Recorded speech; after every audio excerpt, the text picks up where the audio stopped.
Duplo Expresso. Bom dia, Wellington. Bom dia, Rômulo. Muito obrigado aí. Não tem problema, o atraso acontece. Quando a gente começa a falar, eu pego o finalzinho do comentário de vocês, sai da política brasileira e anda 12 mil quilômetros e vamos lá para o Oriente Médio. Mas isso aí está tudo relacionado, inclusive, né? Então, talvez nós tenhamos que desdobrar o nosso programa de hoje sobre Egito em função do significado do país para dois programas, talvez. Vamos ver aí se a gente consegue fazer em um só, mas eu acho difícil. O próprio meu roteiro mesmo aqui ficou bastante extenso, né? Eu tenho um projeto, né? Eu estou finalizando um livro sobre o Oriente Médio, aquela linha assim de o que você precisa saber para não precisar ler 50 livros para entender um pouco, muito didático, né? E eu já tenho muita coisa produzida e quero até anunciar em primeira mão aqui. Eu não sei se vocês têm uma editora, um selo Duplo Expresso, mas seria bom que esse livro saísse em algum momento, assim, uma parte com o selinho de vocês, porque estes meus comentários estão atualizando capítulos que já estavam praticamente prontos, e então nós estamos anunciando aqui em primeira mão. Bom, eu começando com os mapinhas de sempre, né? Vocês vejam aquilo que nós falávamos já às vezes passadas, que as fronteiras traçadas pelo acordo Sykes-Picot é como se fossem feitas no mapa, com lápis, ou no deserto, na areia, assim, riscando. Não existem fronteiras retas em país nenhum do mundo, né? Agora, como são todas artificiais, nós vimos isso lá na Península Arábica, e estamos vendo aqui, fizeram isso com a Síria, estamos vendo aqui com o Egito. Olha aqui. Então, aqui é o norte da África, né? O Egito, de fato, é um país bastante estratégico, e por isso vai demandar, são muitos pontos que eu deveria comentar aqui na história, e não vou começar com o Egito da história dos faraós, não. Vou começar com o Egito em 639. Que pena, Legiane. Um dia a gente combina do Egito dos faraós, que eu adoro. E você vai ter que chamar outro. Aí vai ter que chamar o historiador, não um especialista em geopolítica. Mas por que o Egito foi arabizado, né? E o norte da África, que chama-se Maghreb, né? São aqueles países, Marrocos, Tunísia, Mauritânia, uma série de Líbia, né? Que hoje está destruída, né? Argélia. Então, esse é o chamado do norte da África, né? Ou África setentrional, uns falam África noroeste da África, etc. Né? Bom, mas por que a estratégia? Né? O Mar Vermelho, né? O Mar Vermelho que vem da Península Arábica, que está na história, né? Aparece na Bíblia, na passagem lá de Moisés, que ele abre o mar, etc. Isso faz parte da lenda bíblica, mas o Mar Vermelho tem um chamado Estreito de Bab el-Mandeb aqui na entrada, só que ele tem um canal de Suez, né? Foi construído, né, em 1869, a inauguração, o Fernando Lesseps. Esse é um canal estratégico. Por ali, vamos comentar daqui a pouco, mas por ali passam 14% de todo o transporte de mercadoria do planeta, né? Então é uma região muito estratégica. Então nós vamos comentar um pouco isso, né? Essa parte.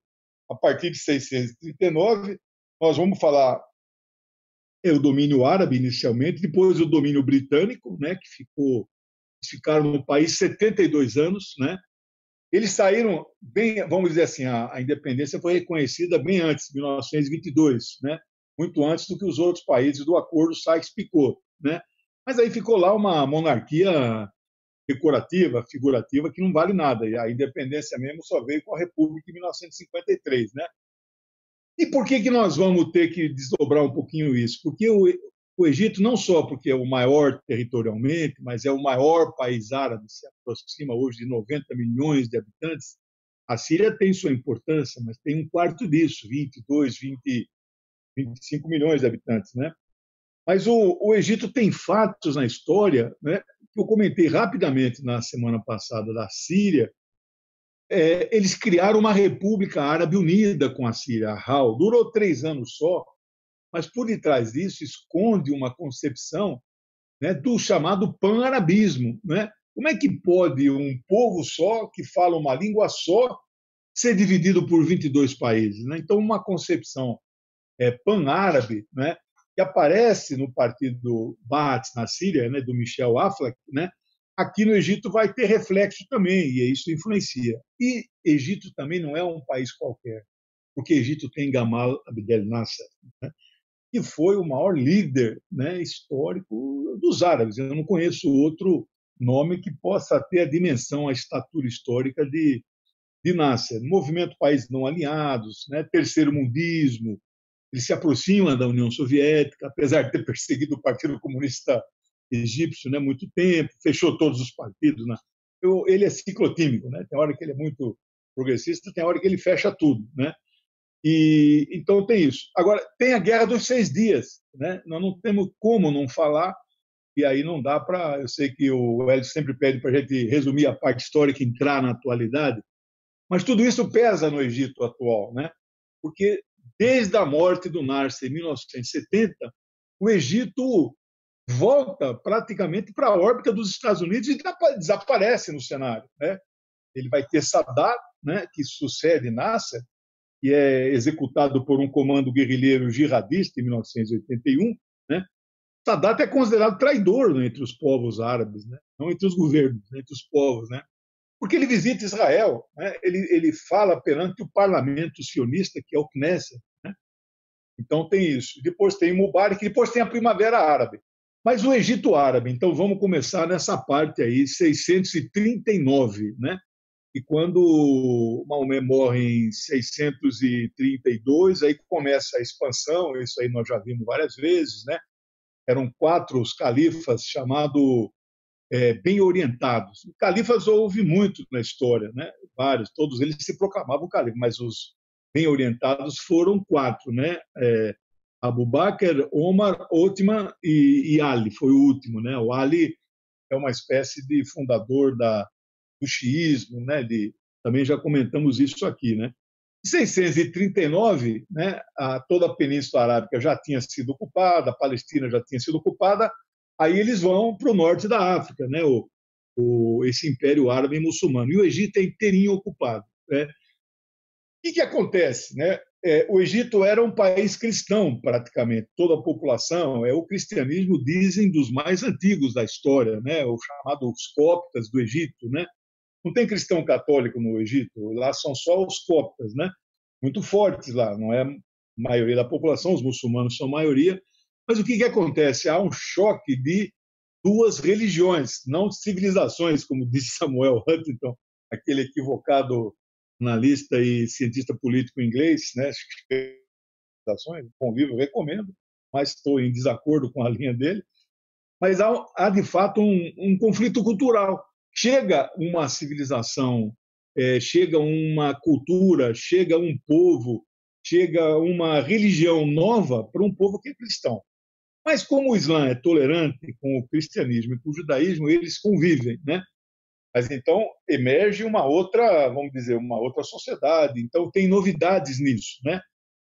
Aí existiram vários califados, né? Nós falamos nos Omíadas na Síria, né? Tem os Fatimidas, né? E aí os Fatimidas eles acabam ficando com sede no Cairo, no Egito. Então isso também joga um papel importante na expansão ali para o norte da África. Isso vai até a data 1517, 16, né? Também comentamos isso na Síria, né? Vamos relembrar sempre a tomada de Constantinopla. Constantinopla era uma cidade fundada lá no Império Bizantino, e a palavra bizantino vem porque o nome da cidade de Constantinopla era Bizâncio, por isso que é bizantino. Bizâncio não foi uma pessoa, foi uma cidade, né, que é o nome de Constantinopla, 397, né, quando então cria-se o Império Romano do Oriente. Ele era então cristão, católico, etc. Né? Aí os turcos, a etnia turca, né, o Império Otomano que vinha crescendo de lá, ele já tinha sido islamizado, não arabizado, né? Esse Império Otomano ele já era todo convertido ao Islã, e eles tomam Constantinopla em 1453.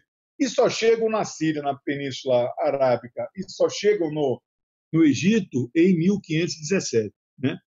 Então, aí o que acontece? Também já vimos isso. Há uma troca do comando da etnia no comando do Império. O Império continuou sendo o Império Islâmico, muçulmano, só que os árabes deixam o poder. Então, na verdade, aí há início de uma decadência. O apogeu do Império Árabe muçulmano, né, começa com 632, vai até o século XIV, 1400, né?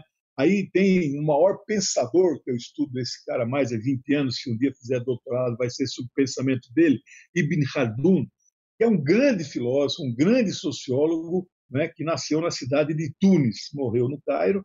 Ele, a principal obra dele foi escrita no século XIV, 1377.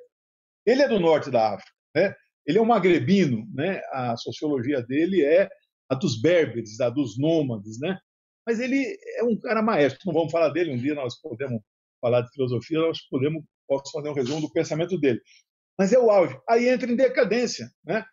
Nada contra os turcos, mas, na verdade, uma concepção de comando de império vai fazer com que aquilo que floresceu, aquilo que levou bibliotecas, aquilo que levou tolerância, aquilo que levou aceitação de outras religiões e de outros pensamentos, vai passar a ser o contrário, né?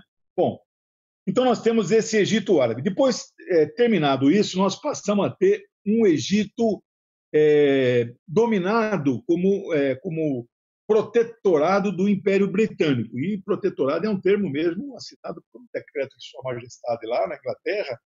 O Egito, então, era considerado um protetorado militar britânico, né? Então, nós temos, por 72 anos, a Inglaterra domina o Egito. Tanto que a segunda língua mais falada, claro, no Egito, como no mundo inteiro, evidente, pelo papel que os Estados Unidos jogam no mundo, hoje o inglês, né? Que a Inglaterra jogou no passado, né? Agora, qual era o interesse na Inglaterra ali? Aí, claro, tinha riquezas, mas o Egito não é um país grande produtor de petróleo, gás, não é essa a questão, né? A questão é o canal, né? É um canal que nós temos que falar do papel estratégico do canal, né? Pelo seu tamanho, pela sua dimensão, 10 anos construindo, morreram 120 mil pessoas na construção daquele canal. Ele é ali estratégico e a Inglaterra dominava o canal, né?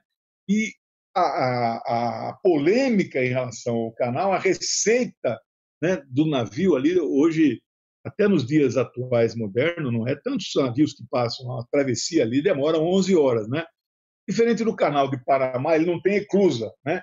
Ele é totalmente no nível tanto do Mar Vermelho como do Mediterrâneo, ele é totalmente, vamos dizer, plano, não há necessidade de eclusa. Né? Mas mesmo assim, 11 horas, né? de 6 a 11 horas, de 11 a 16 horas para você atravessar. 50 navios atravessam por dia. Né?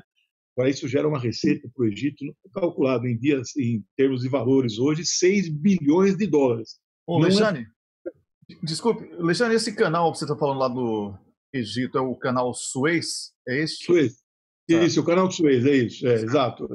Não confundir com o Panamá aqui nosso, não confundir com o que está sendo construído pelos chineses na Nicarágua, que é muito maior do que o canal do Panamá. Sim. Não, é porque é bom dar nome do canal para o pessoal se acostumar com a ideia, né? Acostumar com a ideia da informação. Embora, né, Lejane, a empresa que começou o canal do Panamá, os associados eram os mesmos do canal de Suez, só que deu tudo errado lá por causa da febre amarela, doenças tropicais. Isso. Então, muito bem. A etnia turca, né, que assume o comando ali de toda a região, como em todos os impérios, eles têm que nomear governadores, eles têm que nomear chefes locais, etc. E tal. E aí nomeiam um cara que fica, né, famoso, o Mehmet I, e o 1805, né? A partir daí uma série de outros.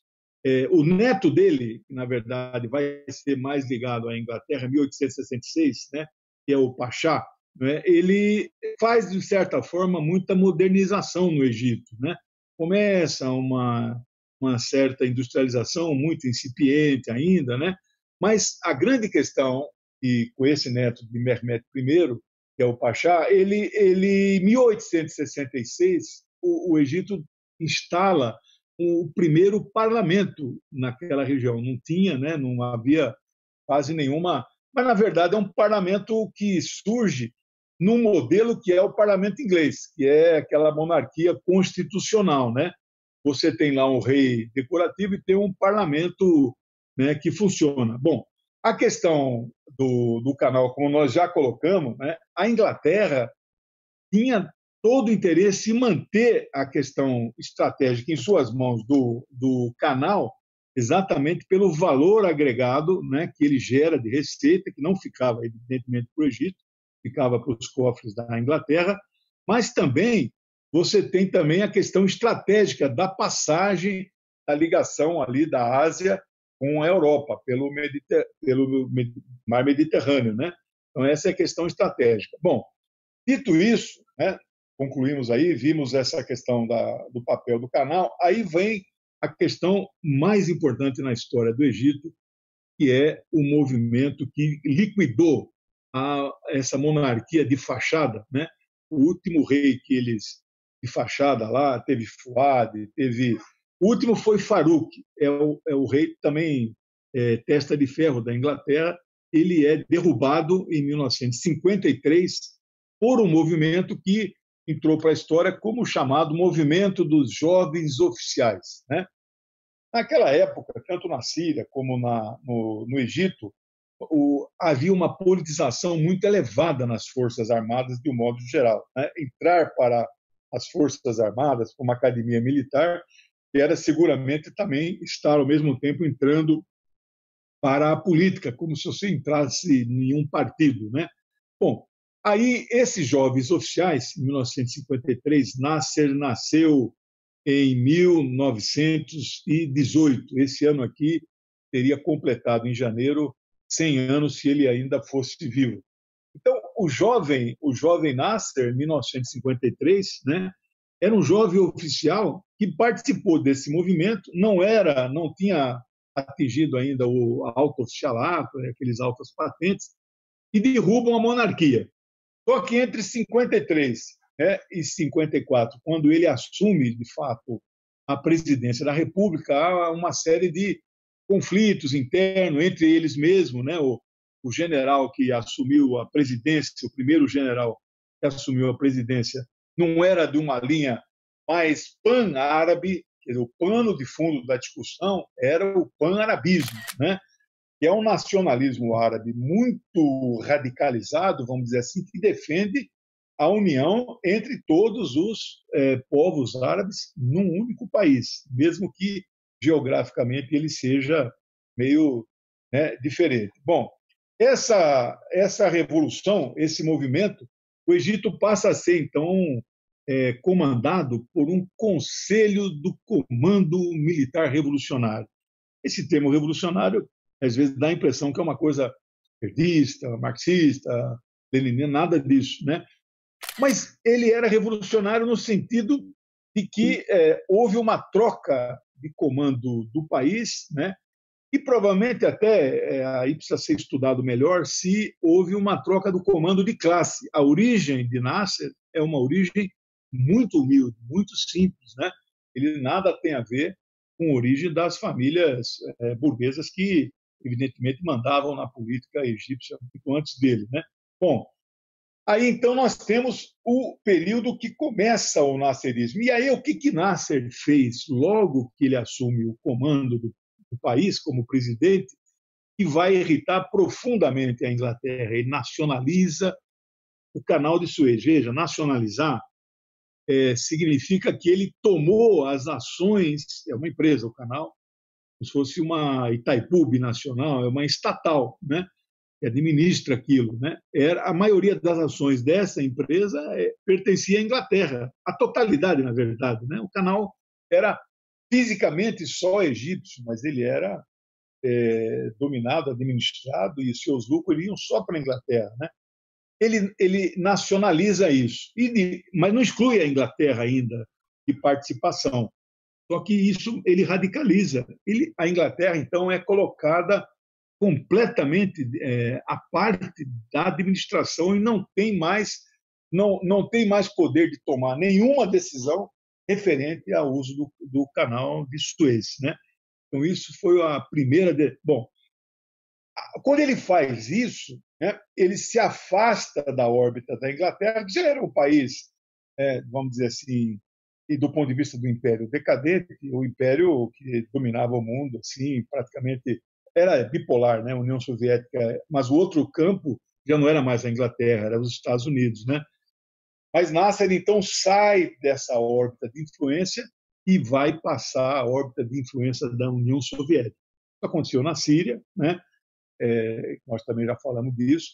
Isso tem reflexos, tem impactos na região, né? Como hoje nós vamos ver na próxima conclusão, hoje o Egito é um país da órbita de influência total dos Estados Unidos, não joga mais nenhum papel. A pequenina Síria, agredida durante 7 anos por esses terroristas nesse conflito, nessa agressão de fora para dentro, né? Não chamar jamais aquilo que acontece na Síria como guerra civil. Hein?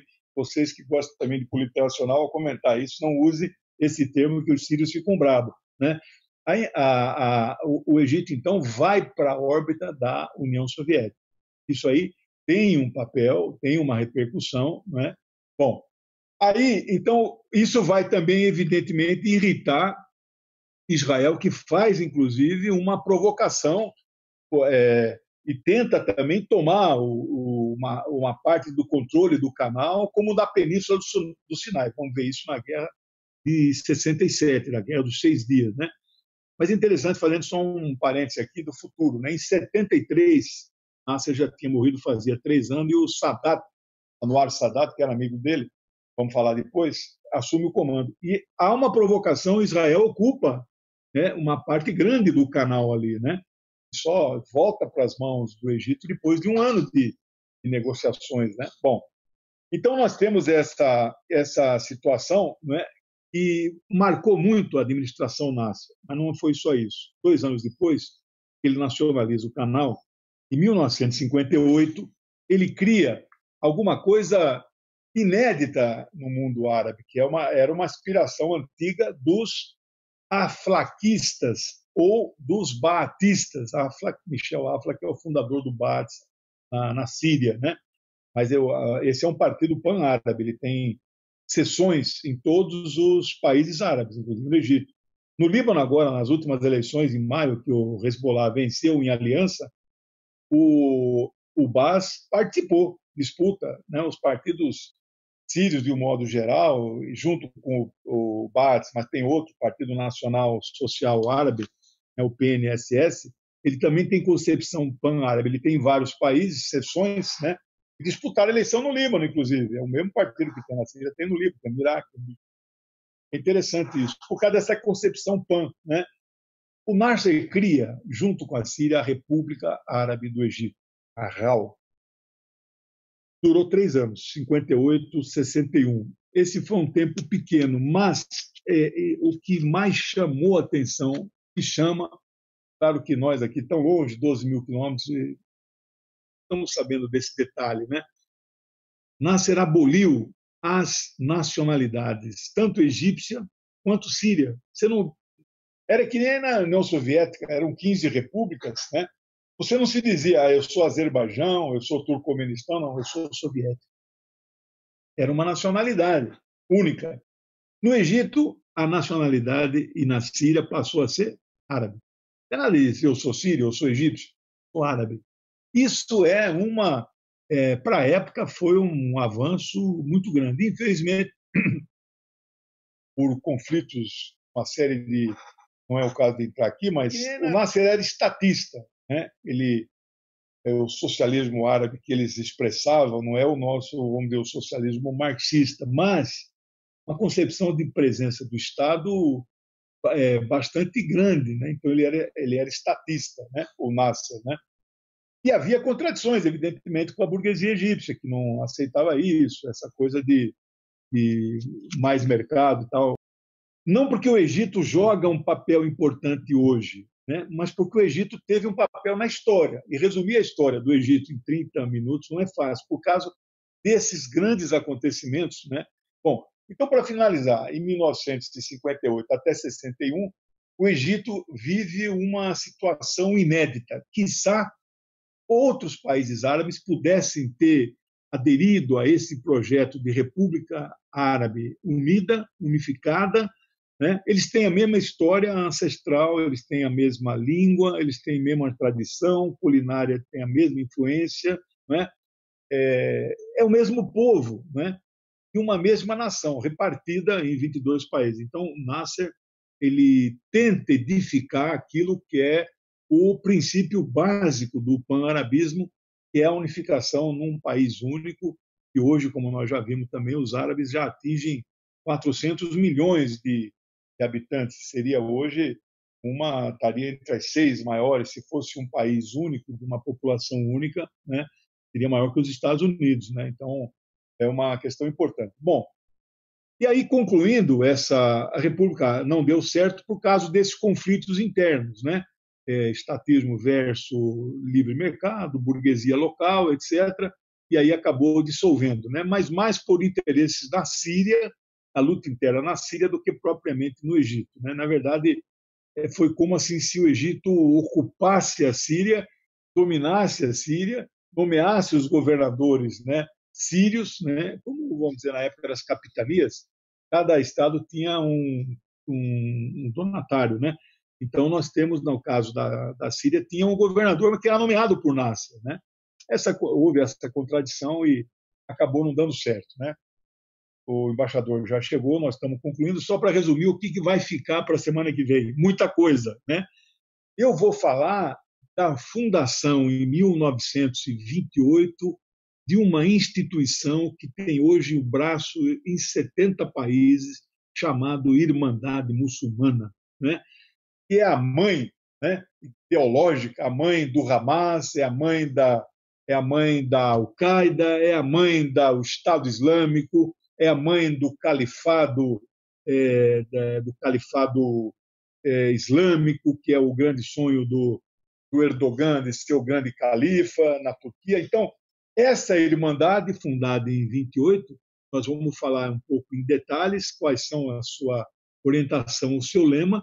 Nós vamos falar na próxima semana também da Guerra dos 6 Dias, em 67, quando Israel, então, ataca aeroportos militares 9 do Egito e arrasa a aviação egípcia sem ela ter oportunidade de sequer os aviões terem decolado.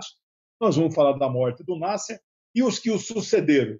Em resumo, de 1954 até 2011, quando então tem a tal da primavera, e em 2012, quando é eleito o Morsi, né, o Egito teve 3 presidentes em 58 anos. Nasser, ele teve o Sadat e teve o Hosni Mubarak. Tudo da mesma orientação, mas Sadat e Mubarak de orientação pró-Estados Unidos. E aí vamos concluir semana que vem com a Primavera Árabe, que para os árabes é o inverno.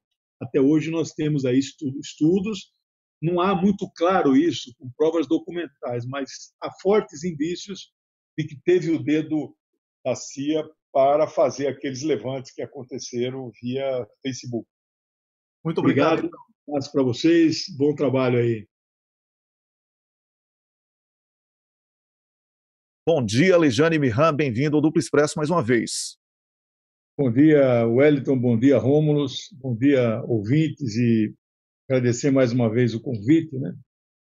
Bom, o comentário de hoje ele já se aproxima, não só cronologicamente falando, dos tempos mais modernos, vamos dizer, atuais, mas ele vai falar historicamente de alguns temas que mexem conosco, por incrível que pareça, mesmo estando muito distante de lá. Um é essa questão do fundamentalismo islâmico, cuja raiz histórica é a Irmandade, eu vou começar falando dela, a Irmandade Muçulmana, né?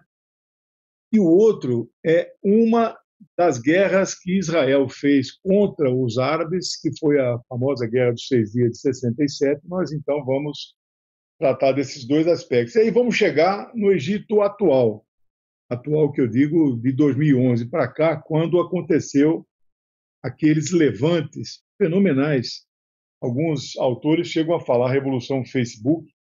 Os jovens criavam eventos Hoje todo mundo cria evento no Facebook e convida os amigos pelo evento. Não tem mais telefonema, não tem mais e-mail. Né? O WhatsApp ainda tem, mas o negócio é o evento. O evento no Egito chegou a ter 2 milhões de confirmações, né? A praça famosa Tahrir, né? Bom, nós vamos falar desses temas. E aí algumas opiniões sobre o Egito hoje, para onde que o Egito vai, né? O Egito perdeu a sua significância histórica de tal maneira que você vê a Síria é 4 vezes menor do que o Egito e sofre uma agressão, leva uma luta anti-imperialista fundamental. Né? A Síria nos representa hoje na linha de frente do combate ao imperialismo de armas na mão. Né? Aqui no Brasil, nós travamos o nosso combate, vocês aí no Duplo Expresso todos os dias travam um bom combate na luta anti-imperialista. A Síria está na linha de frente, na linha com armas na mão. Né? Então o Egito perdeu sua significância. Mas nós temos que falar um pouco dos registros mais históricos aí que são fundamentais. A partir da semana que vem nós vamos falar do último país importante do Oriente Médio, que é o Iraque, e aí depois nós vamos entrar no detalhamento de cada um desses países que nós já abordamos, na política interna. Né? Bom, como um bom professor, eu faço sempre um roteiro. A Irmandade Muçulmana, fundada em 1928 por 2 intelectuais, claro, islâmicos, são muçulmanos, né? O Banna e o Said Qutb. Né? O Banna ele é avô desse Tariq Ramadan, que é um intelectual inglês muito famoso, professor da Universidade, se não me engano, de Oxford, na Inglaterra, muito famoso. O Tariq é neto desse Banna, né?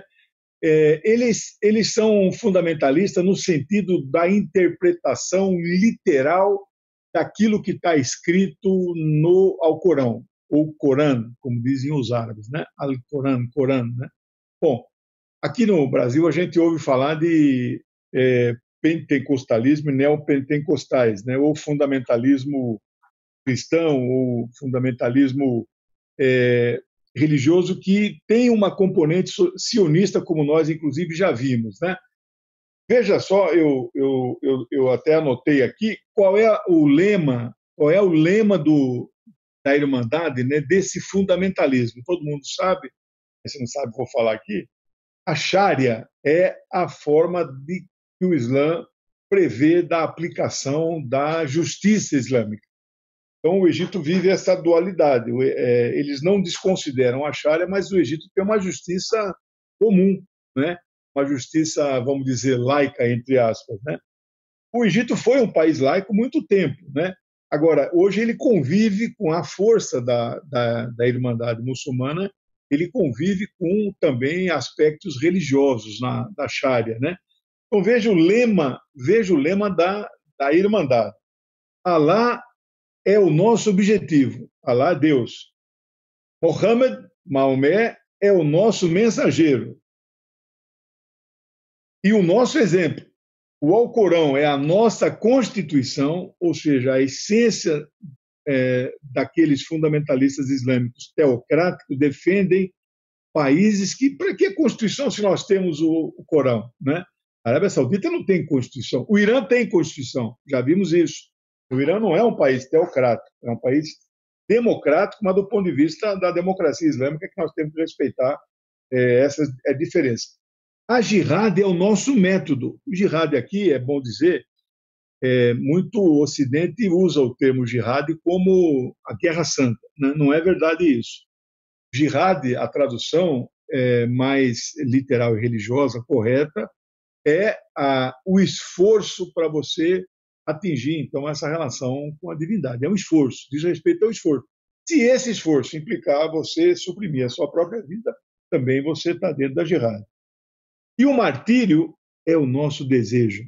Meu amigo, isso é uma declaração assim de submissão completa, né, a uma religião, a um preceito, a um Deus, a um mensageiro. Né? Isso teve uma grande influência no Egito. Esse Banna, né, o nome completo dele é Hassan Banna, né? Ele nasceu em 1900, ele morre em 49 e morre enforcado. A Irmandade nunca foi aceita no Egito, foi legalizada por pouco tempo, e nós vamos ver isso na parte final, com aquele Morsi, que acabou vencendo as eleições de forma apertada, né, em 2013 no Egito. Muito bem. A Irmandade se expande. Hoje, a Irmandade tem representação em 70 países. Quem são membros da Irmandade bastante famosos que vocês devem saber, nós já comentamos isso, né? O Erdogan na Turquia é membro da Irmandade. O Hamas é todo vinculado à Irmandade, né? Aquele que não se sabe se é verdade que foi assassinado ou não, o líder da Al-Qaeda, lá no Afeganistão, ele também era membro da Al-Qaeda, né? Era membro da Irmandade. Então, a Irmandade tem um braço muito grande. E no Egito, na década de 40, quando o seu líder principal foi assassinado, eles chegaram a ter 500 mil de membros. Não é pouca coisa na década de 40, né? Bom, aqui eles tinham um lema também, né? Eles criaram um braço armado, e esse braço armado funcionou até 1973, né? Quando já era presidente do Egito, Anwar el-Sadat, que é considerado traidor pelo povo árabe, nós vamos ver também daqui a pouco, porque foi o primeiro chefe de Estado árabe a pisar em Jerusalém, a visitar o Knesset, etc. E tal, né? Eles criaram um braço armado que tinha o seguinte lema: ação, obediência, silêncio, fé e luta. Olha só o slogan dele. O Nasser enfrentou esses caras, o Nasser partiu para cima. Eles usaram a luta armada para derrubar o governo Nasser. É um grupo muito polêmico. É preciso dizer que eles fizeram alianças e articulações as mais heterodoxas possíveis, né? Com a CIA, né? E com nazistas, no período aí de 1939 até 1945, naquela linha de que os fins justificam os meios. Você pode fazer qualquer coisa para atingir determinados fins. Bom, e a partir de 1973, já no governo Nasser, aí que finalmente eles abdicam da luta armada e vão levar uma certa convivência política, mas sempre na clandestinidade. Eles só vão ser legalizados para que o Morsi, chama de Morsi, ele possa vir a disputar eleições, porque eles não eram um partido político funcionando. Diferente do Hezbollah, o Hezbollah no Líbano surge como um grupo de resistência, né, guerrilheira, que inclusive defendeu o Líbano na sua parte sul das invasões israelenses, né? Hezbollah muito querido no Líbano, mas é um partido político, eles têm vida legal, né? Eles têm parlamentares, eles têm ministros, etc. Bom, dito isso, um segundo aspecto muito importante que nós temos que falar é a Guerra dos 6 Dias, que foi uma guerra pequena, de 6 a 10 de junho de 1967. Vocês vejam que Israel, né, que é um projeto neocolonial do imperialismo, né, uma nova forma de colonização, Israel, então, fez a primeira guerra contra os árabes em 48, né, e eles falam que os árabes é que fizeram guerra contra Israel. É ao contrário, né? Israel, então, no seu expansionismo, já em 48, toma muito mais do que aquela partilha da ONU designou. Em 67, Israel chega ao ápice do seu expansionismo, não é? Tomando toda a península do Sinai, né? Aquele Mar Vermelho, aquele Estreito de Bab el-Mandeb, né? E o Canal de Suez, tudo aquilo é tomado, né? Na parte da Síria, Israel toma as famosas colinas do Golã, que são estratégicas, né? Dessas colinas, se você tiver uma coluna de tanque descendo em ponto morto, costumo dizer de forma brincadeira, né, sem precisar estar o motor engatado, né, em coisa assim de uns 40 minutos você chega aí em Tel Aviv, né, é uma região muito estratégica. Ô, professor, só uma observação nesse tocante, que essa vitória militar que parece fabulosa, né, quase como um milagre bíblico, mas é porque foi um ataque em que não houve declaração de guerra. Eles usam como justificativa que não havia relações diplomáticas, mas não houve declaração de guerra e a aviação israelense chegou e destruiu toda a aviação do Egito e de outros países. Então, quem é militar, quem conhece essas questões militares, sabe que uma vez que você destrói toda a capacidade aérea do outro e antiaérea, E você destruíram toda a capacidade antiaérea e os aviões que estavam todos no solo foram bombardeados. Aí fica muito fácil você de cima, né, fazendo, e virem as forças terrestres completar o serviço. Então essa história aí desse milagre é explicável por essa questão também. Isso mesmo, é verdade, né? Eu ia mencionar isso. O Egito tinha, na época, 9 aeroportos militares, onde só tinham a sua aviação militar, que basicamente já era uma aviação toda fornecida com equipamento militar pela União Soviética. Como já viam na era Nasser, eles se aproximaram da União Soviética e se afastaram, né, do imperialismo estadunidense. Em algumas horas, no máximo 48 horas, toda a aviação egípcia havia sido dizimada sem que nenhum piloto tivesse tempo de chegar ao seu equipamento, ao seu avião e decolado. Isso foi assim um baque muito grande. Nasser se sentiu, evidentemente, imagina o presidente de um país que sofre um ataque desse, ele renunciou. Ele falou, não, eu não tenho mais condições de ser presidente de um país que, né, sofreu uma derrota dessa magnitude. O povo foi para as ruas, né, defendê-lo, ele voltou atrás, né? Ele era muito querido, né? Apesar de, então, dessa derrota, Nasser continua seguindo firme. E aí, sem falar que eles tomam também toda a Palestina, né? Se em 48 eles ficaram pela ONU com 54% e já foram para quase 70%, nessa guerra, eles tomam 100% da Palestina. Jerusalém Oriental, Ocidental, Jerusalém inteirinha e a faixa de Gaza, que, aliás, inclusive, sofreu ontem novo ataque, né? Bom, então, esse foi a guerra dos... Israel só vai devolver, mesmo com os acordos de paz de Camp David, de 1977, 78, Israel só vai devolver o Sinai para o Egito em 1982. Bom, mas aí, como nós já vimos, então, Nasser morre em 1970. Quem assume o comando do país era um amigo seu, nasceram no mesmo ano, 1918, ambos fariam 100 anos esse ano. Anwar el-Sadat, né, que é também de carreira militar, foram amigos na Academia Militar do Egito. Sadat não tem a formação soviética que Nasser teve, não tem a ideologia, jamais teve, mas eram amigos, enfim. Como hoje na política aí você não pode fazer amizade, agora como fazer isso daí eu pessoalmente não tenho nenhuma amizade. Mas eles eram muito amigos. E Sadat então assume o comando do país.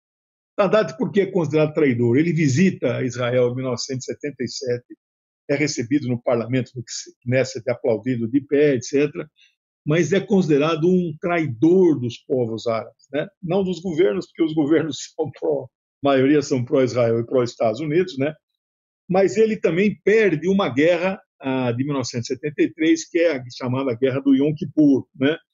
Aí, de fato, foi a única guerra que foi, digamos, uma iniciativa da Síria e do Egito, mas não é uma guerra importante, nós não vamos comentar. Mas Israel reverte, começa perdendo, mas reverte logo, e mais do que isso, dá um golpe em Sadat, em termos militares, e ocupa, o Egito perde a autonomia do Sinai por quase um ano, né? Fica ali sob o controle de Israel. Bom, eles recebem depois, o Nasser, o Sadat, junto com o Menachem Begin, que era o primeiro-ministro de Israel, eles acabam recebendo o Prêmio Nobel da Paz. Esse Prêmio Nobel, eu vou te falar, é um negócio... Tem alguns que foram dados com muita justiça e correção, mas dá Prêmio Nobel para esses dois, especialmente para o Begin. Begin era membro de um grupo terrorista que fez o massacre famoso de Deir Yassin em abril de 1947. E também, salvo engano, Legiane, envolvido na explosão do Hotel King David, certo? Isso, matou lá também 300 pessoas. É um terrorista. Esse aí não é... Você chamar hoje um guerrilheiro palestino terrorista é um absurdo. Agora, você chamar um cara desse, né, de defensor da paz, é impressionante. Mas, enfim, a política tem isso. Aí vamos, então, resumir. O Sadat, então, é executado em 1981. Em 1981 aconteceram muitas coisas no mundo. Por um comando jihadista, né, que liquida o cidadão, comando jihadista vinculado à Irmandade, né? E quem assume é Hosni Mubarak. Ele é bem mais jovem, 10 anos mais jovem, 1928, mas esse é muito pior do que o Sadat, no sentido de traidor do povo árabe, traidor do povo egípcio, né? Ditador. Ele não tinha eleição no período de Mubarak, 4 vezes houve um chamado referendo, não é eleição. Era um candidato só, o povo dizia concorda ou não, e aí o resultado era sempre 96%. Era fraude descarada, né? Então, o Mubarak fica. Então, entre Nasser, Sadat e Mubarak, até quando Mubarak caiu em 2011, nós tivemos 58 anos no Egito, 3 pessoas governaram o país. Uma democracia, né? Não era monarquia.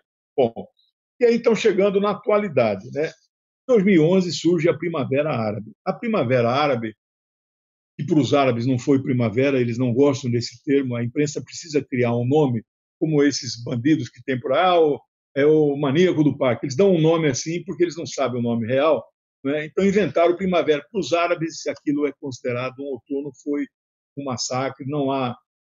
Havia aspectos revolucionários, mas a esquerda árabe, se um dia nós vamos tratar especificamente, a esquerda árabe não conseguiu tomar o comando, né, daquele processo e fazer uma transformação, fazer com que o Egito fosse, então, mais avançado. Não foi.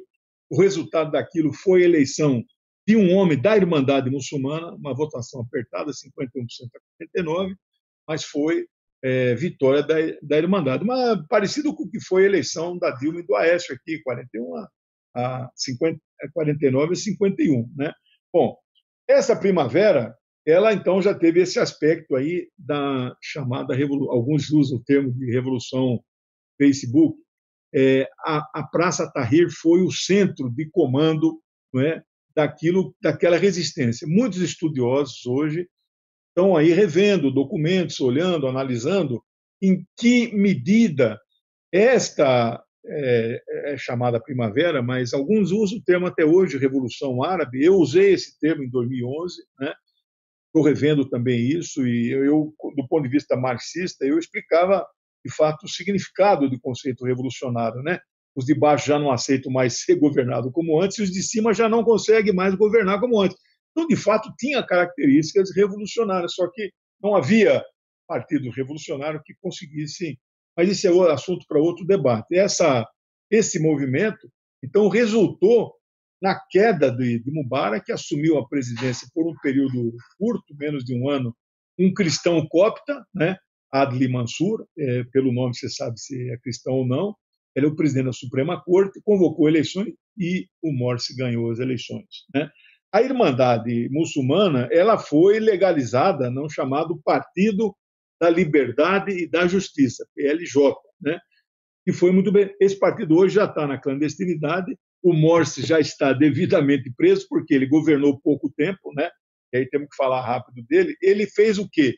Ele fez o que o Erdogan fez de certa forma, mas de uma forma mais acelerada. Ele tentou islamizar o Egito e dar passos atrás em relação à laicidade. O Morsi fez isso e aí se indispôs contra todos os setores da sociedade egípcia.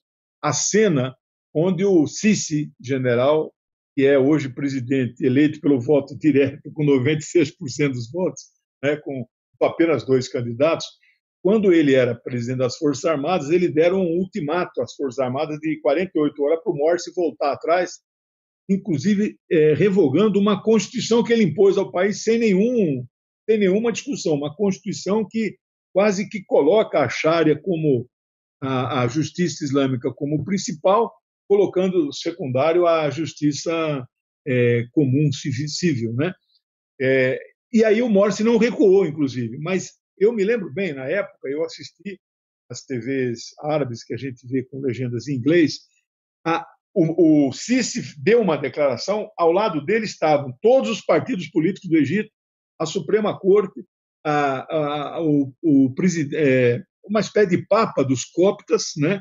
E o mufti, né? A maior autoridade. A sociedade inteira estava com o cara, né? Bom, aí você fala assim, foi golpe ou não foi golpe? Foi golpe, né? Evidente, um presidente democraticamente eleito foi derrubado, né? Bom, ele está preso, né? O Morsi está preso até hoje, inclusive está sendo julgado, como o Mubarak também está preso, né? Agora, aí depois passou um período de 1 ano, onde houve, então, novas eleições e ganhou pelo voto direto, com 2 candidatos apenas, o apenas esse Sisi, né? Bom, e aí chegando então nos finalmente vocês podem aí depois também fazer algum questionamento, alguma pergunta. Para onde vai o Egito hoje, né? Essa é uma pergunta difícil de resposta. Eu tenho opiniões mais firmes assim sobre para onde vai a Turquia, para onde vai a Síria, eu não tenho a menor dúvida, o Irã, etc. O Egito ainda é uma incógnita, né? Veja, se nós no Oriente Médio está vencendo a guerra anti-imperialista e anti-sionista, aquilo que nós chamamos de arco da resistência, é uma aliança de Irã, não é só xiitas, não, tem sunitas, patrióticos, anti-imperialistas, comunistas, socialistas, nasseristas, né, pan-arabistas.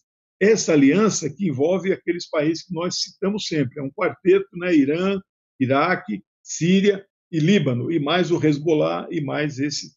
Se isso está vencendo, por que o Egito ficaria fora disso? Por que o Egito se afastaria disso? Muitas pessoas que me perguntam por que Israel é assim e a Palestina não volta a ser o que era, a resposta é aquela palavra mágica que a gente usa sempre, correlação de forças. Hoje no mundo, a correlação de forças nos é adversa. Então, não há ainda hoje um polo, a Rússia tem crescido, a China também, mas não são suficientes ainda para enfrentar a força do imperialismo estadunidense, especialmente a sua máquina de guerra, né? Hoje os Estados Unidos têm a maior máquina militar de guerra profissional que qualquer império que a humanidade já tenha conhecido.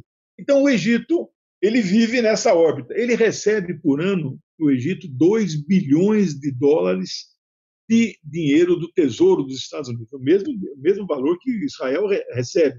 Você veja que os contribuintes dos Estados Unidos financiam não só as guerras que os Estados Unidos faz no mundo inteiro, mas as suas quase 1.000 bases militares, mas financiam diretamente o tesouro de alguns países chaves para eles. E o Egito é esse país-chave. E esse dinheiro vai direto não para o caixa do tesouro do Egito, vai para o exército egípcio. Então, é quase que um suborno mensal de 24 bilhões de dólares ao ano. É muito dinheiro, muito dinheiro. Você multiplica isso por 4, daria 100 bilhões de reais ao ano o exército egípcio recebe. É possível romper isso? Acho que sim, é possível romper isso. Em que medida a Rússia vai se fortalecendo e vai colocando um pé no Oriente Médio, né, nas suas 2 bases militares na Síria, mas a sua influência. Esse Sisi, presidente, né, que tem grande relação com os Estados Unidos, visitou 3 vezes Moscou, já, depois que ele foi eleito, né, em 2014. Então, não é pouca coisa. As coisas estão acontecendo ali de tal maneira que possa haver, então, uma reaproximação. A própria Arábia Saudita, né, que é um país extremamente de direita, fascista, conservador, não tem Constituição, a própria Arábia Saudita também dá sinais de que pode manter relações melhores. Ela tem relações com a Rússia, mas pode melhorar suas relações e afastar um pouco da órbita dos Estados Unidos. Então, esse é o cenário hoje que eu vejo. Agora, o povo egípcio, né, ele, nesse momento, ele não está com uma mobilização que nós gostaríamos, como aqui no Brasil também, a gente sempre fala isso, né? Infelizmente, a mobilização popular não é suficiente hoje para que o povo possa ter um pouco o controle dos rumos do país, tanto aqui como no Egito, né? Por fim, a Irmandade Muçulmana, ela continua na clandestinidade total, seu partido não é mais legalizado, mas ela ainda tem força política, né? Ela tem parlamentares, assim, de forma indireta, eleitos por outros partidos, como na época no Brasil, quando o Partido Comunista do Brasil não podia funcionar, ele elegia seus parlamentares usando legenda de outros partidos. Então, esse é o cenário que eu vejo para o Egito nesse momento. O canal de Suez continua sendo um canal bastante estratégico, né? Está em mãos do povo egípcio, do governo egípcio, mas é um governo, de fato, ainda sob influência, né, da órbita dos Estados Unidos. Pois é, então um grande abraço, Lejane Mihan. Até a próxima semana. Felicidades para você. Duplo Expresso.